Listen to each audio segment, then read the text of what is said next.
মেয়েরা রিলেশনশিপের স্ট্যাটাস দেয় না, কারণ একটার জন্য বাকি 10টা হারাবে নাকি। কবি বলেছেন, মেয়েদের নেটওয়ার্কে তখনই সমস্যা হয় যখন তার 3টা বয়ফ্রেন্ড একসাথে অনলাইনে আসে। মুখে একজন, মনে একজন, কপালে একজন, ইনবক্সে 14 জন। হ্যাঁ, এটাই মেয়ে মানুষ। বর্তমানে অধিকাংশ মেয়েরাই চিন্তা করে, আমার হবু জামাইয়ের মানিব্যাগ না জানি কোন শাকচুন্নি খালি করতেছে। টাকার পিছনে সবাই পাগল, কিন্তু নাম উঠে শুধু মেয়েদের। বাসের গায়ে লেখা থাকে যেমন ঢাকা টু সিলেট, তেমনি মেয়েদের মনের ভিতর লেখা থাকে ছেলে একটা আসলে আরেকটা ডিলেট।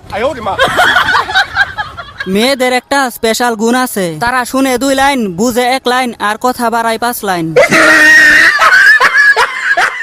কিছু মেয়ে এত চালাক, নিজেকে বেশি সুন্দরী দেখানোর জন্য সাথে 3-4টা কালো কুচকুচে বান্ধবী নিয়ে ঘুরে। মেয়েদের জন্মগত অভ্যাস, নিজের চেয়ে সুন্দরী কোনো মেয়ে দেখলেই বলবে ঢং কত।